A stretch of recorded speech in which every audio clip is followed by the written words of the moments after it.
王翠英家盖了5层贴金砖的大洋楼，想死死压住我家3辈子的气运。我不吵也不闹，反手就在自家宅基地里挖开了一个2米深的地窖。农村有个死规矩，挨着的房子必须盖一样高，谁家要是高出1截，就是压住了对方的抬头气，抢人家的风水。当初动工前，王翠英跟我妈林芳华说好盖3层齐平，可我家刚封顶，她家直接加码盖到了5层。我妈去讨说法，王翠英往地上啐了一口，翻着白眼说：“字据呢？拿不出证据，就是你红口白牙想讹人。我家的地，我想盖几层就盖几层，关你屁事！”我拉住气得浑身发抖的我妈，一言不发地回了屋。王翠英不知道，我这几年在施工单位干的就是地基监测，整天跟地下水和土体沉降打交道。她更忘了我家和她家做邻居这几十年，她家是怎么仗势欺人的。我家老屋被3面高墙围着，中年见不到一点光，即使是正午也得开灯，墙皮大片脱落，屋里总有一股散不掉的霉味。王翠英不仅盖得高，还装了蓝玻璃，太阳一照刺得我家睁不开眼。村里人都说老陈家被压了2辈子，气运全给王家吸干了，这辈子翻不了身。王翠英听了这话，走路都带风，见了我妈连眼皮都不抬。我妈主动喊她翠英姐，她也只是从鼻子里嗯一声。她那2个儿子王大山和王小山从小就把我当沙袋打，有一回王大山把我鼻子打得满脸是血，我妈去讨说法，王翠英嗑着瓜子斜着眼说：“芳华啊，小孩子打闹正常，你家娃太娇气，以后咋混？”那天晚上，我妈蹲在门槛上，眼泪一滴滴砸在土里，我坐在灶火边，一边擦鼻血，一边翻开课本。从那天起，我憋着一口气，成了10里8乡第一个重点大学生，学的就是建筑工程。如今我站在院子里，盯着隔壁地基的走向，冷笑了一声。王翠英以为盖得越高越风光，却不知道她那栋楼的地基早已摇摇欲坠。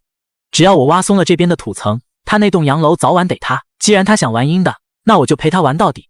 不过在动手之前，我总会想起一切还没开始的时候，想起2家刚准备要盖房时的那个下午。风水轮流转啊，老陈家这回要翻身了。林芳华这回该睡不着觉了吧？那是乐的。村道上的闲话飘进耳朵里，我妈林芳华30年来头一回走得大步流星，脊梁骨挺得笔直。我大学毕业后，在省城地铁施工单位干了5年，是正儿八经持证上岗的资深基坑监测工程师，手底下管过的深基坑项目，沉降误差从没超过 0.3 毫米，在业内都是数得上的好手。这些年我攒下了一笔钱，回村的第一件事就是扒了那栋压了我们家2代人的老屋，给我爸妈盖一栋亮堂堂的新房。那老屋我是一天都不想让他们住了，3面被王翠英家的高墙围着，常年不见天日，青苔长得比巴掌还厚，一进屋就是钻骨头的霉味。我妈在这儿住了30年，落了一身严重的风湿病，阴雨天疼得连床都下不来。王翠英家的2层老楼就像一块巨石，死死压在我家的破瓦片上，压了老陈家整整2代人。翻盖新房的消息刚传出去，村里就炸了锅，就连平时见了我妈眼皮都不抬的王翠英，竟破天荒主动登了我家的门。她拎着2袋蔫的发皱，还带着黑斑的苹果，嗓门大的生怕半个村子听不见，满脸堆笑的站在我家那潮湿的院门口。芳华在家呢，陈飞这大专家也回来了。我妈林芳华愣在灶台边，半天没回过神。30年了，王翠英从没这么客气的喊过她的名字，平日里张口不是喂就是那个谁，连正眼都没瞧过她几回。听说你家要起新房了。王翠英自顾自地走进来，把那袋烂果子往破木桌上一搁，眼睛却在我家院子里滴溜溜地乱转。是有这个打算，孩子出息了，不想看俺们老2口再住这湿窝子。我妈局促地擦了擦手，眼神里藏不住的自豪。那感情好啊。王翠英一拍大腿，唾沫星子乱飞，一把拉住我妈的手就开始套近乎。我家也正琢磨着翻建呢，咱2家地界紧挨着，我今天来就是想跟你商量商量这盖房的事。咱2家挨得近，这回就说好一起盖3层，齐头并进，谁也不压谁的气运，你看咋样？我妈眼里猛地闪过一丝惊喜，连声音都发颤了。翠英姐，你这意思是2家盖一样高？那是她憋屈了30年，做梦都想听到的话。在农村房子高1寸就能压死人，王翠英这番话简直像是太阳打西边出来了。那还能有价？王翠英拍着胸脯，一副大度长辈的模样。咱们邻里邻居的，和和气气才能发大财。我王翠英说话算话，省得以后咱2家因为高低的事扯皮，多伤和气。她说的唾沫横飞，眼珠子却始终没离开我家刚清出来的宅基地红线，那眼神里的算计藏都藏不住。我坐在阴影里的长凳上，冷眼瞅着她这场拙劣的表演。王翠英是什么人，我比谁都清楚。她的字典里从来没有公平2个字，只有占便宜和占大便宜。今天他能主动低头来商量，肚子里指不定憋着什么坏水。我朝我妈使了的眼色，想让她别急着答应，可我妈已经彻底陷进去了。她太渴望这份迟来的尊重，哪怕这是掺了剧毒的假象，她也想攥在手里暖一暖。翠英姐说的在理，那就这么定了。我妈爽快地应了下来，脸上泛着30年都没见过的红光。王翠英走后，我爸陈老师皱着眉头从里屋出来。老婆子，我咋觉得这是玄乎？王翠英啥时候当过活菩萨？人家都主动低头了，你还想咋样？非得跟人闹僵才好。我妈眼睛一瞪，语气里全是欢喜，根本听不进劝。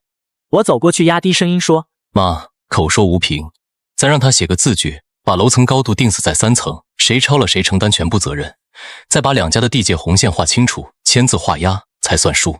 我妈的脸色瞬间沉了下来，语气里带着几分责备。写啥字据？人家好心好意来商量，你让人写字据，这不是往人家脸上吐唾沫吗？陈飞，你读了几年书，咋变得这么小心眼了？传出去，村里人该说咱老陈家刚翻身就瞧不起人，连点邻里信任都没有。我家的地基是严格按照深基坑支户标准设计的，基坑挖到了3米深，直接扎进了底下稳定的岩石层，钢筋密布，混凝土标号拉到了最高。别说3层，就算盖10层都稳如泰山。我叹了口气，没再争辩。在农村，这种虚伪的面子有时候比天还大。我妈被欺压了30年，好不容易等来一句平起平坐的承诺，她宁肯相信这是真的，也不肯承认这是一场骗局。但我不会拿我爸妈后半辈子的安稳赌。王翠英前脚刚走，我就按下了口袋里录音笔的暂停键。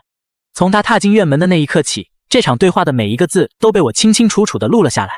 防人之心不可无，这是我在工地摸爬滚打5年学到的最深刻的道理。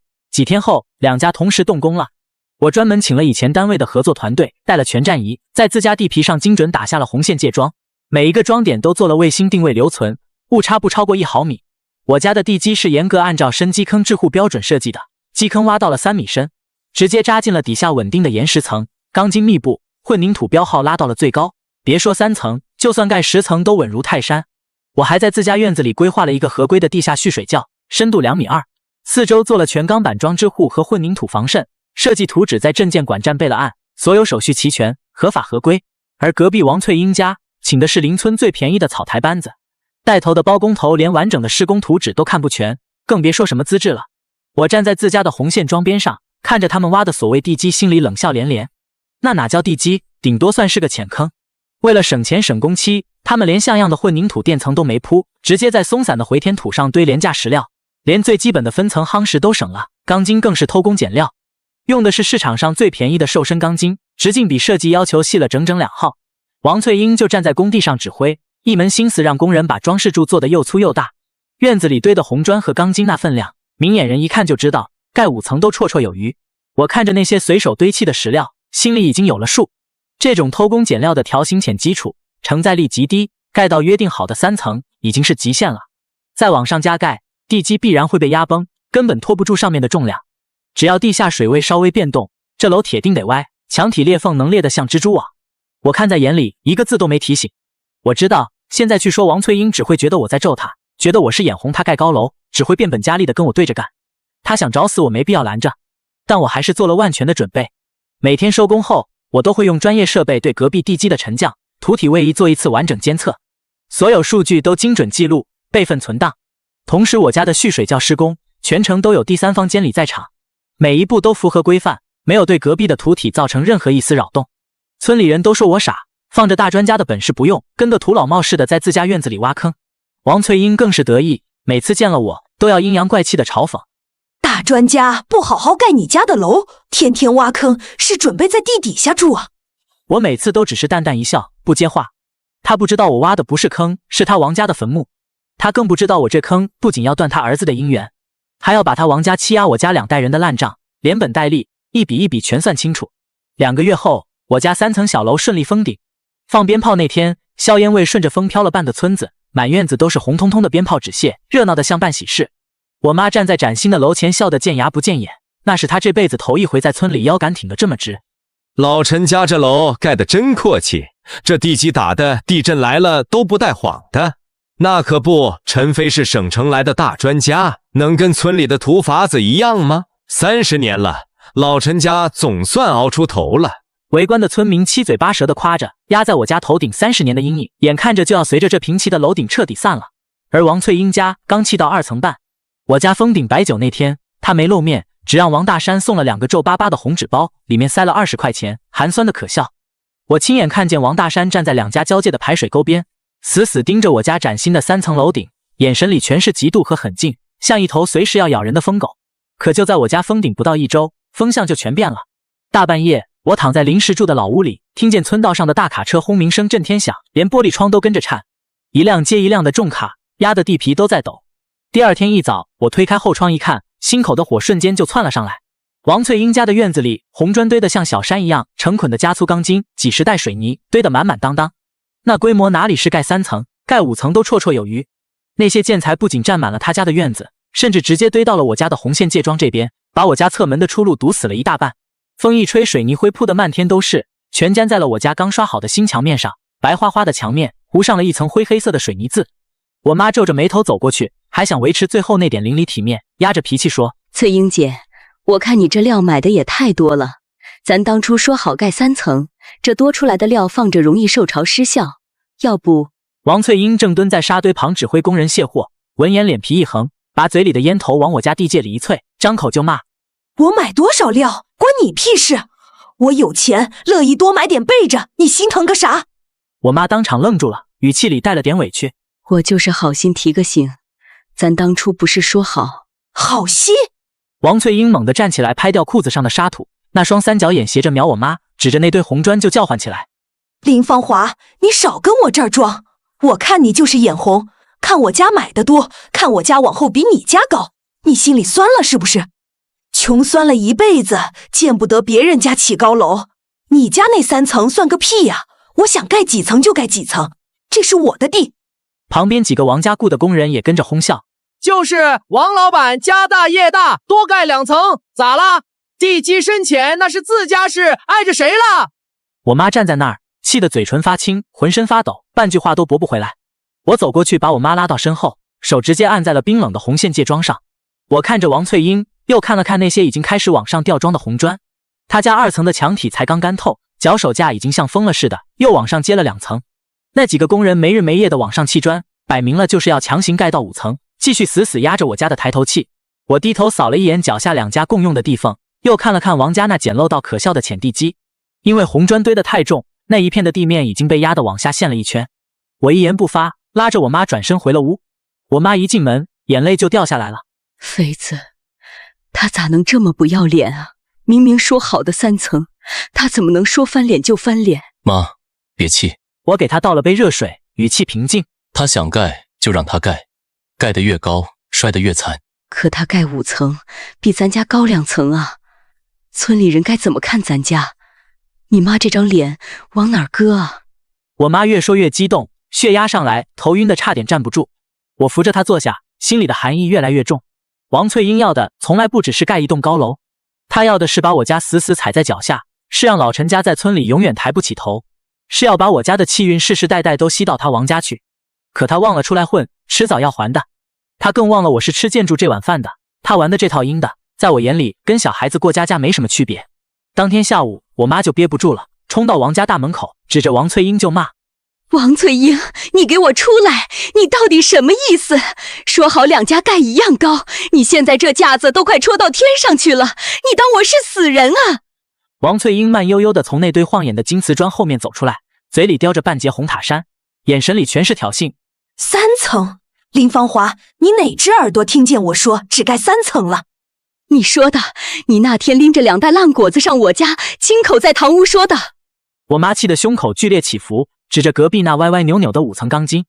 全家人都听见了，陈飞也在场，你现在翻脸就不认账，你还要不要这张老脸？王翠英弹了弹身上的白灰，冷笑一声，眼皮都没抬一下。字据呢？拿出来我瞧瞧。我妈当场愣住了，嘴唇哆嗦着半天憋出一个字：啥字据？白纸黑字，签字画押的那种。王翠英斜眼看着我妈，一口浓烟直接喷在我妈脸上，呛得我妈直咳嗽。没有，那你在这儿跟我扯什么闲篇？我看你家是想盖房想疯了，见不得邻居比你家好。你这是红口白牙想讹人啊？想趁我盖房子勒索我一笔钱是吧？你他妈放屁！我妈彻底火了，嗓门提高了1倍，震得工地的工人都停了手。你当时当着老陈家全家的面说的，两家平齐，谁也不压谁的气运。你现在想反悔，门儿都没有。我放屁！王翠英把烟头扔在泥地里，用沾满泥巴的解放鞋使劲碾了又碾，像是在踩我妈的脸。林芳华，你这张嘴是不是掉进粪坑里洗过？这么臭！做了30年邻居，我就没见过你这么心黑的。看我家发了财盖高楼，你就想编排我，想趁机敲我一笔。你这良心怕是让野狗给掏了去。做了红烧肉吃了吧。动静闹得越来越大，村里的人都围了过来，对着两家指指点点。又吵起来了，老陈家这回怕是真要被王家压死了。王翠英这是一点脸皮都不要了，当初商量的时候大家伙都瞧见了，这就是明摆着耍无赖。没用的，林芳华太实诚了，没让他写字据，现在人家不认，说啥都白搭。陈家这次又得吃个闷头亏，这辈子怕是翻不了身了。周围的议论声钻进耳朵里，像巴掌一样，一下一下抽在我妈脸上，火辣辣的疼。就在这时，王大山从屋里钻出来，手里掂着个大扳手，满脸横肉，横着肩膀挡在王翠英前面，张口就骂：嚷嚷啥呢？老娘们家的整天在这里耗丧，嫌家里死的人不够多。这是我家的地，我想盖几层就盖几层，哪怕我盖到天上去，关你家屁事！我妈指着王大山，眼泪在眼眶里打转，话都说不利索了。你妈亲口答应过，大家都能作证。作证？谁给你作证？王大山嗤笑一声，朝地上啐了一口带血丝的痰。有证据吗？拿不出来证据就是诬陷，就是诽谤。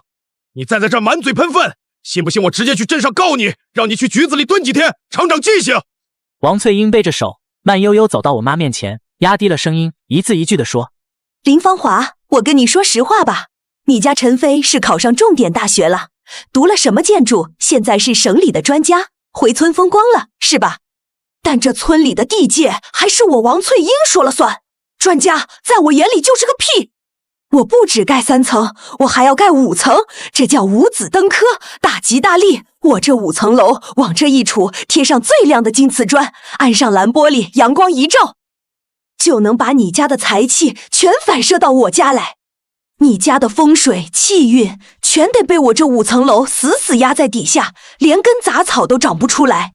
你儿子再有出息，这辈子也翻不了天，只能在我家影子里缩着当耗子。王家压了陈家2辈子，我就是要再压你家3辈子4辈子，让你们老陈家永世不得翻身。狗日的王翠英，我跟你拼了！我妈撸起袖子就要往前冲，想去撕烂她那张喷粪的嘴。几个好心的乡亲赶紧冲上来，死死拽住她。老林，别动手，千万别动手！王家正愁没借口找麻烦呢，谁先动手谁吃亏。王大山手里的扳手可不长眼，不值当啊！我妈咽不下这口气，接下来的1个星期拉着我跑遍了村委会、派出所，最后还去了镇政府的监管站。可结果让我妈彻底绝望了。村委会的人抽着烟，摇着头说：老林啊，这种事我们真管不了。当初你们只是口头协议，没个字据，我们拿什么去要求人家停工？派出所的民警合上笔录，叹了口气：这是邻里纠纷，不涉及刑事，只要人家没占你的地界，盖几层是人家的自由，我们没法强制执行。镇监管站的办事员翻了翻文件，头都没抬：人家是在自家宅基地盖房，面积没超标，农村自建房高度这块还没统一的硬性标准，你们回去再商量商量吧。来来回回都是这几句话，把我妈所有的希望堵得死死的。我扶着我妈走在回村的土路上，下午的太阳晃得人眼晕，路边的蝉鸣叫得人心烦意乱。我妈坐在门槛上，看着我家还没晾干的新房，眼泪止不住的往下砸。儿啊，咱家这辈子是不是真的被他们压死了？我没说话，只是看着隔壁王家那已经盖到第4层的违章楼，手指轻轻摩挲着口袋里的录音笔，还有那份早已准备好的举报材料。王翠英，你以为没有字据你就能为所欲为？你以为盖得越高就越风光？你放心，我不会跟你吵，也不会跟你闹，我会让你亲眼看着你引以为傲的5层大洋楼是怎么变成一堆废墟的，你心心念念的儿子婚事是怎么黄得彻彻底底的，你王家欺压我家2代人的孽是怎么遭报应的。当天晚上我就启动了蓄水窖的施工，挖掘机开进了我家院子，在2家交界的我家宅基地范围内开始往下挖坑。村里人都围过来看热闹，对着我指指点点。陈飞这是咋了？气傻了？人家盖高楼，他挖坑，还能咋了？没本事跟人家王家斗，只能破罐子破摔呗。读书有啥用？还不是被人家骑在头上欺负。这些话飘进耳朵里，我毫不在意。王翠英站在隔壁的脚手架上，看着我家的工地，笑得前仰后合，扯着嗓子冲我喊：大专家，你这是准备在地底下盖房子，躲着我家的5层楼啊？也是，我家这楼一起，你家这辈子都见不着太阳了，还不如住地底下呢。我抬起头，看着他得意忘形的嘴脸，冷冷一笑。我学建筑工程一半是为了争口气，另一半就是为了有朝一日能亲手把这块界碑找出来，把我家被占的地拿回来，把爷爷当年的死查个水落石出。王翠英，你笑吧，使劲笑，等我把这坑挖到底你就该哭了。因为我要挖的从来不是什么蓄水窖，而是1982年我爷爷亲手埋下的那块刻着公社红印的青石地界碑。当年你王家占了我家半米宅基地，这笔账该清了。挖掘机挖了整整3天，终于挖到了预定的深度2.2米。这3天里，王翠英家的5层楼也顺利封了顶，整栋楼贴满了晃眼的土豪金瓷砖，安上了蓝幽幽的反光玻璃，在阳光下刺的人睁不开眼。从远处看，这栋楼就像个金灿灿的大疙瘩，死死挤在我家房檐边上。楼顶上2个巨大的不锈钢水箱，像2只眼睛阴沉沉地盯着我家矮了2层的小楼。我家屋里就算是正中午也变得阴森森的，一丝阳光都照不进来。墙面上刚刷好的乳胶漆，因为常年照不到太阳，已经开始隐隐发潮。我妈看着隔壁那栋耀武扬威的5层楼，饭都吃不下，整个人肉眼可见的瘦了下去。夜里常常翻来覆去睡不着，坐在床边唉声叹气。村里的闲话也越来越难听。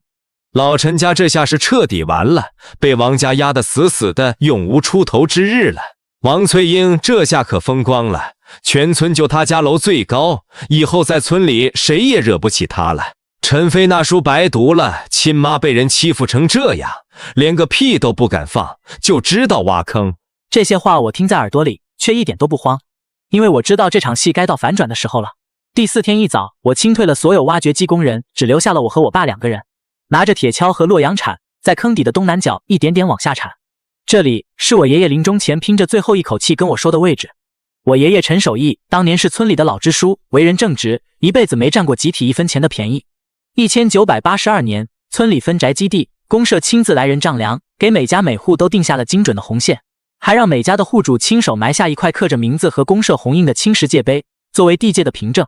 我爷爷作为村支书，亲手经办了这件事，也亲手在我家宅基地的东南角埋下了属于我家的界碑。可就在分完宅基地的第2年冬天，我爷爷去村东头的水沟边巡查，意外掉进水沟里，等村里人发现的时候，人已经没了。当年公社来人查了，最后定性为意外失足。爷爷走后没半年，王翠英家就开始盖老房。我爸老是不懂这些，王翠英就趁着我家没人主事，偷偷把2家的地界往我家这边挪了整整半米，占了我家的宅基地。等我爸发现的时候，王家的房子已经盖起来了。王翠英撒泼打滚，死活不认，说地界就是这样的。我爸拿不出证据，只能吃了这个哑巴亏。这一站就是40多年。爷爷临终前拉着我爸的手，断断续续地说，界碑就埋在宅基地东南角地下2米深的位置，让我爸一定要找出来，把属于陈家的地拿回来。可我爸找了好几次都没找到，这事就这么搁置了下来。我学建筑工程一半是为了争口气，另一半就是为了有朝一日能亲手把这块界碑找出来，把我家被占的地拿回来，把爷爷当年的死查个水落石出。我手里拿着爷爷当年留下的宅基地图纸，精准地定位着界碑的位置，手里的铁锹一下一下铲得格外小心。就在挖到2.5米深的时候，铁锹突然当的一声撞到了一块硬东西，我的心跳瞬间漏了一拍。我和我爸赶紧扔掉铁锹，用手一点点扒开周围的泥土，很快一块青黑色的石碑露出了它的全貌。石碑不大30公分，见方，上面刻着陈守义宅基地界1982年几个大字，旁边还有一个清晰的当年公社的红色印章，虽然过了40多年，却依旧清晰可辨。我爸蹲在坑底摸着这块石碑，瞬间红了眼眶，眼泪一滴滴砸在石碑上，嘴里喃喃地说，爹，找到了，终于找到了。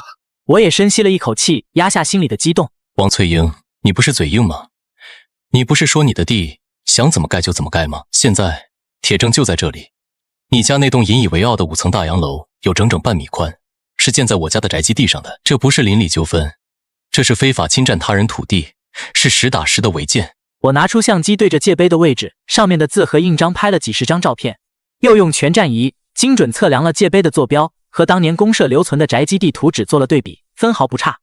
紧接着我又请了镇里的公证处、国土资源所的工作人员来到现场，对这块界碑做了公证和现场勘测，出具了正式的勘测报告和公证书。报告上写的清清楚楚，王翠英家现建房屋非法侵占陈飞家宅基地 0.32 亩，横向越界 0.5 米，属于违法占地行为。拿着这份盖着红章的报告，我的手稳如泰山。这张纸就是王翠英那栋5层洋楼的死刑判决书，而这只是我给她准备的第一道大餐。在挖界碑的过程中，我还有一个意外的收获。就在界碑旁边30公分的位置，我挖到了一个锈迹斑斑的铁盒子。盒子是用厚铁皮做的，虽然外面锈得厉害，但里面却做了防水处理，保存得十分完好。打开盒子的那一刻，我和我爸都愣住了。里面是我爷爷的日记本，还有一叠泛黄的纸。日记本里记录了爷爷当年作为村支书的日常，而最后几篇日记看得我浑身发冷。1983年11月15日，秦王富贵、王翠英的男人找我，想让我给他批宅基地，多占半米陈家的地，我没同意。集体的地1分都不能多占，更何况是邻居的地，这是没得商量。1983年11月20日，因王富贵又来找我了，拎了2瓶酒，还有50块钱，让我通融通融，我给他赶出去了。他临走的时候放了狠话，说我别给脸不要脸，这事我不办，他也有办法办，我不怕他身正不怕影子斜。1983年11月23日，我发现王富贵偷偷砍了村集体的10几棵杨树，拉去镇上卖了，这是盗窃集体财产，我要报给公社。他知道了，跟我大吵了一架，说我要是敢报上去就让我不得好死，我不怕这种歪风邪气，我必须管。日记到这里就戛然而止了，而日记的最后一页夹着一张纸条，是爷爷的字迹，写着如果我出了意外，一定是王富贵干的。盒子里还有当年王富贵卖树的收据存根，是爷爷偷偷留下来的。我拿着这本日记，手指不住的发抖。原来我爷爷当年不是意外失足，是被王富贵害死的。就因为爷爷不肯给他批多占的宅基地，不肯包庇他盗窃集体财产的事，他就下了杀手，害死了我爷爷。40多年了，我们全家都以为爷爷是意外去世，没想到竟然是被人害死的。而凶手就是隔壁王翠英的男人，就是欺压了我们家2代人的王家。我爸看完日记，浑身抖得像筛糠，蹲在地上捂着脸失声痛哭。40多年了，他终于知道了自己父亲的真正死因。我深吸一口气，把日记本和所有证据小心翼翼地收了起来。王翠英、王富贵，你们欠我们陈家的一条人命，40多年的欺压半米的宅基地，这笔账我会连本带利跟你们算得清清楚楚，1分都不会少。半个月后，中秋，村口的大树下摆起了流水席，几十张大红圆桌占满了半条街，高音喇叭里放着震天响的土味舞曲，刺得人耳膜生疼。今天是王大山结婚的日子，也是王翠英这辈子最风光的一天。女方是镇上开超市的人家，家里条件优渥，陪嫁就有2台送货车，还有20万的现金。王翠英为了这门亲事，掏空了家底，不仅给了28万8的彩礼，还把那栋5层洋楼里里外外精装了一遍，就为了在亲家面前撑场面。她逢人就说，我家大山有福气，娶了这么好的媳妇，全靠我家这5层大洋楼风水好。王家以后，我们王家就要飞黄腾达了。她还特意跑到我家，对着我妈阴阳怪气，芳华，明天大山接亲，家里人手不够，你要是没事就过来帮着洗菜端盘子，也沾沾我们家的喜气，说不定你家陈飞也能早点说上媳妇。总不能打一辈子光棍吧。我妈气得浑身发抖，却被我按住了。我笑着跟我妈说，妈，别气，明天咱们就去喝这个喜酒，我倒要看看他这喜酒能不能喝得安稳。婚礼当天，王家张灯结彩，红绸子从村口一直挂到家门口，全村的人几乎都去了，要么是想蹭顿饭，要么是想看热闹。全村的人几乎都去了，要么是想蹭顿饭，要么是想看热闹。我和我妈也去了，坐在最角落的那一桌。我妈缩在阴影里，看着不远处那栋金灿灿的5层楼，手紧紧攥着筷子，指节都发白了。我坐在她旁边，手里端着一杯水，眼神平静地扫过全场。王大山穿着一身紧绷绷的西装，领口勒得他的脸又圆又紫，跟个猪头似的，在酒桌间窜来窜去，满面红光的给人散华子，得意的尾巴都要翘到天上去了。没一会儿，他就端着酒杯摇摇晃晃地走到了我们这桌，满嘴的酒气和蒜臭味扑面而来。哟，这不是林婶吗？怎么躲在角落里喝闷汤啊？王大山嘿嘿冷笑着，一脚踩在旁边的空凳子上，把酒杯往我妈脸前凑。是不是看着我家起了5层楼，娶了这么漂亮的媳妇，心里酸的连肉都咽不下了？我妈没吭声，只是攥着筷子的手越收越紧。王大山更来劲了，转过身对着全村人大声嚷嚷：大家瞧瞧，这就叫命！有些人啊，读了重点大学，去省里搞什么地铁工程，听着名头响，结果呢，回村盖个房也只敢盖3层，还得看我妈的脸色。读书顶个屁用！在咱村，这房子的高度就是身份，就是尊严。我这种泥腿子，就是能把你们大学生踩在脚底下，压得死死的。周围响起一阵刺耳的哄笑声，几个跟王家交好的人跟着起哄。大山说的对，老陈家这辈子是翻不了身喽。王大山得意地吹了个口哨，端起一碗剩汤剩菜，故意手一歪，半碗油腻腻的残汤劈头盖脸地扣在了我妈那双干净的布鞋上，汤汁瞬间浸透了鞋面，几根剩菜叶子粘在上面，滑稽又可怜。我妈猛地站起来，气得浑身发抖。王大山，你别欺人太甚！欺负你又咋样？王大山哈哈大笑，用脚使劲撵着我妈被淋湿的鞋尖，满脸挑衅：你能把我这5层楼推了？林芳华，认命吧！你家那点气运早就被我家这楼顶的蓝玻璃吸干了。他斜着眼睛瞥了我一眼，满脸不屑：大学生呢？你那有出息的儿子呢？怎么跟个缩头乌龟似的，连个屁都不敢放？我手里的水杯被我捏得咯吱响。我缓缓站起身，看着他那张志得意满的脸，语气平静，却带着刺骨的寒意：王大山，你先别得意，你这婚能不能结成还不一定呢。你他妈说什么啊？王大山瞬间变了脸，挥着拳头就要往我身上砸。你敢咒我？我看你是活腻了！我侧身躲开，反手攥住了他的手腕。我在工地上练出来的手劲，他根本挣不脱，疼得龇牙咧嘴。王大山，别急着动手。我凑到他耳边，一字一句地说：你家那栋5层楼占了我家半米宅基地，是违建。还有，你爸当年害死我爷爷的事，我也找到证据了。王大山的脸瞬间变得惨白。就在这时，村口传来了一阵刺耳的警笛声，由远及近。紧接着，几辆印着国土资源执法建筑安全监察的白色车辆，还有警车一前一后开进了村子，稳稳地停在了王家的流水溪旁边。全场瞬间安静了下来，所有人的目光都齐刷刷地看了过去。王翠英脸上的笑容瞬间僵住了，赶紧迎了上去，点头哈腰地说：同志，这是咋了？今天是我儿子结婚的大喜日子，你们是不是走错地方了？领头的工作人员面无表情地拿出了执法文书，晾在了他面前。王翠英，我们接到实名举报，你所建的5层房屋存在非法侵占他人宅基地、未批先建、偷工减料，存在重大安全隐患等多项违法行为，现在依法进行现场核查。什么？王翠英的脸刷的一下就白了。不可能！我家的房子建在我家的宅基地上，怎么可能占别人的地？你们搞错了。有没有搞错？我们现场勘测就知道了。工作人员冷冷地说，转头看向我。陈飞先生，你举报的界碑在什么位置？我往前走了一步，拿出公证书和勘测报告递了过去。各位同志，界碑在我家院子里已经做了公证，这是相关证据。王翠英家的房屋横向越界 0.5 米，非法侵占我家宅基地 0.32亩，证据确凿。王翠英看着我手里的文件，眼睛瞪得跟铜铃一样，指着我尖声叫道：陈飞，是你举报的我！你这个白眼狼，我什么时候占你家地了？你血口喷人！是不是血口喷人？现场一测就知道。我冷冷地看着他。王翠英，40年前你家占了我家半米宅基地，这笔账我今天跟你算清楚。工作人员拿着全站仪当场进行了勘测，结果和我提交的报告分毫不差。经过现场勘测，王翠英所建房屋确实存在非法侵占他人宅基地的行为，情况属实。工作人员当场宣布了结果，又拿出了另一封文件。另外，我们还接到举报，你所建房屋施工单位无资质，使用不合格建筑材料，偷工减料，存在重大安全隐患。现在我们要对房屋进行安全鉴定。几个建筑安全鉴定的工程师拿着专业仪器走进了王家的5层楼里，现场彻底炸了锅。围观的村民议论纷纷，对着王翠英指指点点。我的天，原来王家这楼占了人家陈家的地呀，怪不得陈飞天天挖坑，原来是找证据呢，这也太狠了。王翠英天天说人家陈家没本事，结果人家反手就把他给告了，这脸打得啪啪响。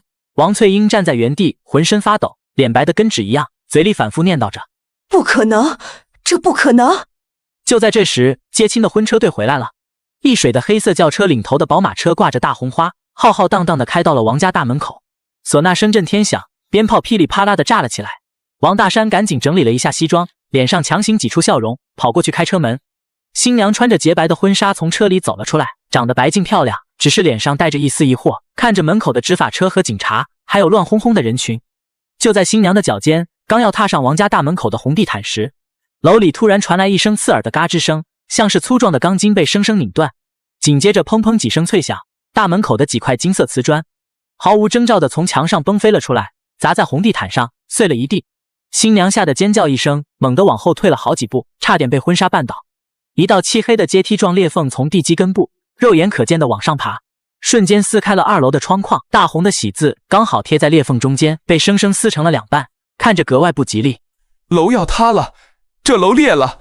人群里不知道谁喊了一声，围观的人瞬间像炸了锅一样，纷纷往后退。王翠英疯了一样冲上去扶住大门，嘴里语无伦次地喊着：“没事，这是正常沉降，没事的。”可回应他的是更响的一声爆裂声，3楼的一整排瓷砖接连炸裂掉落，水泥粉尘簌簌往下掉，落了新娘一头一脸。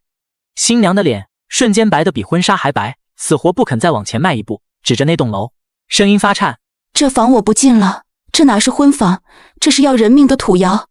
王大山急红了眼，想去拽新娘，却被新娘的舅舅一把推开。新娘的舅舅是县里干了30多年建筑的老包工头，他走到墙根底下，只看了一眼那道裂缝，脸色瞬间黑成了锅底。他转过身看着王大山，语气硬得像冰：“这婚不能结，这房子谁进去谁没命。地基下的土都跑了，承重柱已经失稳了，这就是要他的前兆。”就在这时，鉴定工程师从楼里走了出来，脸色极其严肃，当场宣布了鉴定结果。经过现场检测，该房屋地基基础严重不达标，使用不合格瘦身钢筋，混凝土标号严重不足，存在极大的坍塌风险，现正式定性为地级危房，即刻起封锁现场，严禁任何人入内，必须立即进行降层拆除。话音刚落，2个工作人员就拿着红色的封条，在王家那对大红喜字上面交叉贴了个严严实实。危房！王翠英看着那鲜红的封条，眼珠子瞪得跟死鱼一样，脚下一软，直接瘫在了泥地里。新娘看着这一幕，冷笑一声，当场扯下头上的头纱，狠狠扔在了地上。王大山，你拿个危房骗我结婚，你是想让我嫁过来给你家填坑吗？这婚不结了，退婚！说完，他转身就上了婚车，送亲的车队怎么风光来的，就怎么带着满地的嘲讽，浩浩荡荡的开走了。王大山看着开走的婚车，又看了看被贴了封条的危房，还有瘫在地上的王翠英，整个人彻底疯了。他猛地转过身，通红的眼睛死死盯着我，像一头疯狗一样冲了过来，一把揪住我的衣领，嘶吼道：“陈飞，是你，都是你干的，是你害我！”我冷冷地看着他，轻轻掰开他的手，拍了拍被抓皱的衣领，一字一句地说：“王大山，你有证据吗？我在自家宅基地里挖个蓄水窖，找我家的地界碑，那是我的合法权益。我实名举报你的违建和违法行为，有凭有据，合理合法。至于你家的房子成了危房，那是你妈偷工减料，找了无资质的草台班子，自己作死，关我屁事。”这几句话一字不差，正是当初他妈王翠英堵我妈嘴的原话。围观的村民瞬间哄笑起来，纷纷说道：“这话听着太耳熟了，这不是王翠英的口头禅吗？风水轮流转啊，这回轮到人家陈家说了，现世报，这就是现世报啊！”王大山站在原地，脸一阵红一阵白，拳头捏得咯吱响，却一个字都说不出来。可他不知道，这还没完。我给他和王家准备的大餐才刚刚上了第2道。就在王家人乱作一团，王翠英瘫在地上哭天抢地的时候，2个警察走到了我面前，语气严肃地说：“陈飞先生，你举报的1983年陈守义被害一案，我们已经受理了。相关证据你带来了吗？”“带来了。”我点了点头，从包里拿出了那个铁盒子，里面的日记本、卖数收据、爷爷留下的纸条，全都完整的交给了警察。这句话像一道惊雷，炸在了全场所有人的耳朵里。瘫在地上的王翠英瞬间就不好了，猛地抬起头，看着我手里的铁盒子，眼睛里充满了惊恐，浑身像筛糠一样抖了起来。什么被害？陈守义当年是自己掉水沟里淹死的，跟我们家没关系。王翠英尖声叫道，声音里带着掩饰不住的慌乱。有没有关系？我们警方会调查清楚。警察冷冷地看了他一眼。王翠英、王富贵，我们现在依法对你们进行传唤，跟我们回派出所配合调查1983年陈守义死亡一案。王富贵也就是王翠英的男人，那个平时沉默寡言却一肚子坏水的老头，此刻正躲在人群后面，想偷偷溜走，却被2个警察当场拦住，扣住了胳膊。此刻正躲在人群后面想偷偷溜走，却被2个警察当场拦住，扣住了胳膊。他的脸瞬间惨白如纸，腿一软，差点跪在地上。围观的村民彻底炸开了锅。我的天，当年老支书不是意外死的，是被王富贵害死的，怪不得当年老支书身体那么硬朗，怎么会平白无故掉水沟里？原来是被人害了。王家这一家子也太黑了，害了人家的命，还占了人家的地，欺压了人家2代人，这还是人吗？我爸站在我旁边，看着被警察扣住的王富贵，眼泪止不住的往下流。40多年了，他父亲的冤屈终于有昭雪的一天了。王富贵被警察压着，路过我身边的时候，突然抬起头，通红的眼睛死死盯着我，嘶吼道：是你，都是你这个小兔崽子！当年的事都过去40多年了，你为什么非要揪着不放？为什么？我看着他，眼神里没有一丝温度。就因为你害死了我爷爷，就因为你王家占了我家的地，欺压了我家2代人，这笔账，别说40年，就算是100年，我也必须算清楚。王富贵还想再说什么，却被警察直接押上了警车。王翠英也因为涉嫌非法侵占他人土地，被执法人员带走配合调查。原本喜气洋洋的婚礼现场，瞬间变得一地鸡毛。王大山看着被开走的警车，看着被贴了封条的危房，看着满地狼藉的流水席，终于撑不住了，一屁股坐在泥地里，抱着头嚎啕大哭起来。可这还远远不是结束。当天下午，又有一群人浩浩荡荡地冲进了村子，直接找到了王家。领头的是邻村的刘叔，他男人当年和王富贵一起在工地干活，出了事故，工地赔了80万赔偿款，其中30万是刘叔男人的，却被王翠英和王富贵联手昧了下来。刘叔一个女人家，带着3个孩子，苦苦熬了10几年，今天终于找上门来了。跟他一起来的还有几个老人，都是被王翠英的小儿子王小山以养老投资的名义骗光了养老钱的受害者。他们拿着证据当场就报了警。警察一查，王翠英盖这栋5层楼的钱有一大半都是昧下的公亡赔偿款，还有王小山电信诈骗来的赃款。当天晚上正在外地躲着的王小山就被警方抓获归案了。短短1天时间，王家彻底垮了。王富贵因涉嫌故意杀人罪被警方刑事拘留，等待他的是法律的严惩。王翠英因非法侵占他人土地，非法使用赃款建房，被依法立案调查。他那栋引以为傲的5层大洋楼被认定为违建和地级危房，责令限期拆除，所有违法所得全部冻结。王小山因涉嫌电信诈骗罪被警方抓获，涉案金额巨大，等待他的是牢狱之灾。王大山的婚事彻底黄了，女方家不仅退了婚，还把他告上了法庭，要求赔偿精神损失和名誉损失，28万8的彩礼1分都没退回来。消息传遍了整个村子，没有一个人同情王家。这些年，王家仗着人多势众，在村里横行霸道，欺压邻里，占小便宜，干得缺德是数不胜数。现在落得这个下场，所有人都说是罪有应得，是报应。而我家终于拿回了属于自己的宅基地。镇里的国土资源所重新给我们划定了地界，王家多占的半米地全部归还给了我们。那栋违建的5层楼在半个月后被依法强制拆除了。拆除那天，我和我妈站在自家院子里，看着挖掘机一铲子一铲子把那栋压了我们家几十年的金色大楼拆成了一片废墟。当最后一堵墙倒下的时候，正午的阳光毫无遮挡地洒进了我家的院子里，照在了我家崭新的3层小楼上，照在了发霉的墙角，把几十年的潮气和阴霾蒸得干干净净。我妈站在阳光下，伸出手接住了一缕阳光，眼泪顺着脸颊缓缓流了下来。30年了，压在她心头30年的巨石终于碎了，憋了30年的怨气终于散了。她转过身看着我，哽咽着说：妃子，阳光，咱家终于见到阳光了。我走过去扶住她的肩膀，笑着说：妈，以后咱家天天都有阳光。后来王富贵故意杀人案经过警方的详细调查，找到了当年的目击证人，加上我提交的日记和证据，形成了完整的证据链。法院最终判决王富贵犯故意杀人罪，判处无期徒刑；王小山犯电信诈骗罪，数额特别巨大，被判处有期徒刑12年；王翠英犯非法侵占罪、掩饰隐瞒犯罪所得罪，数罪并罚，被判处有期徒刑5年。王家彻底覆灭了。村里人再见到我妈，态度发生了翻天覆地的变化，一个个芳华姐、林大嫂喊得亲热，再也没人敢小瞧我们老陈家。我妈脸上的笑容越来越多，风湿病也奇迹般的好了很多，每天都能在院子里晒着太阳，侍弄花草，腰杆挺得笔直，活得敞亮又痛快。有村里人问我：陈飞，你当初咋就那么沉得住气？王翠英都欺负到家门口了，你不吵不闹，就天天挖坑，你就不怕赢不了？我笑了笑说：跟无赖吵架是最没用的，他想玩阴的，我就跟他玩阳谋。